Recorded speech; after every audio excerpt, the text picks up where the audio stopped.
Today is the finals of the WPL, RCB versus Delhi Capitals. RCB played continuous matches back to back, two on the trot.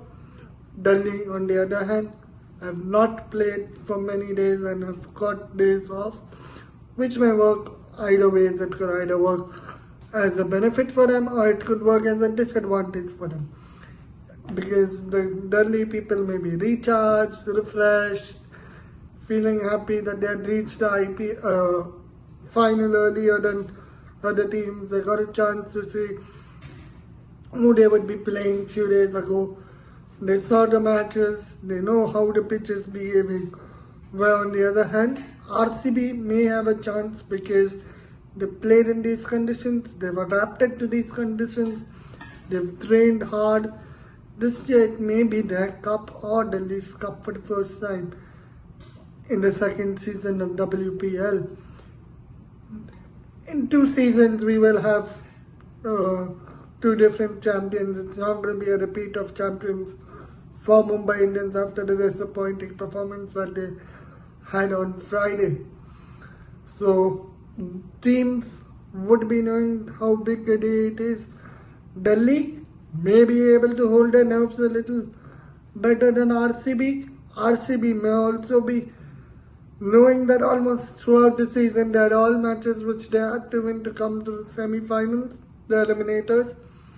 They've won all the games to come to the eliminators. They've held the nerves in the big moments. They've played well as a unit. Delhi's also played well as a unit till today, but it's just one bad day for either teams. Going down to the teams, I would say both should go unchanged.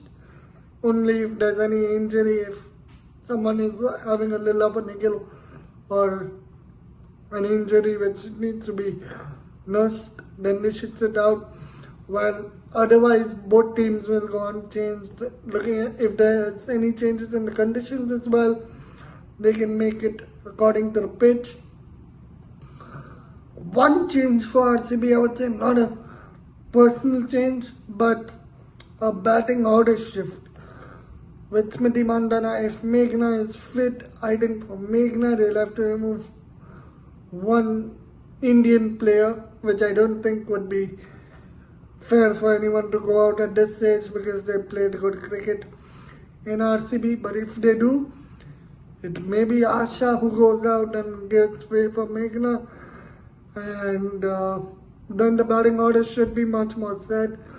First, Meghna and Smriti Mandhana, with Perry at 3, Warren at 4, Susie Devine at 5 or 6 should be a proper way to go. Because if we get Susie Devine at the top of the order, she's not firing. She fired in one game just to say over that.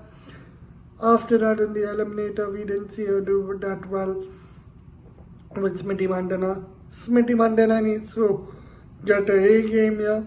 Elise Perry is in good touch. Mike Lanning and Shefali Verma on that side, they can have their own, but they too can open. They don't need to make changes anywhere in the batting order or in the team. All of them are working well. All the bowlers are picking up wickets when Mike Lanning throws it to them. Even Smriti Mandhana has the same. Coming down to the pitch now. The pitch, I would say, after looking at a few games over there, it looks as if it is easier to put the score on the board first, and it's getting tougher for the chasing team.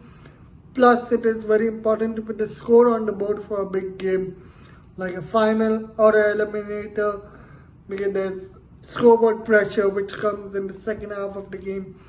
And if RCB can reach somewhere around 150, 160 in a final, it may be game on for RCB, and Delhi may find it tough because the pitches get a bit too slow over there in the second innings. We've seen over a period of time It may not be a 130 pitch, it may be slightly more than a 130 pitch, but I would say the average score is 130, 129 to 130 is par.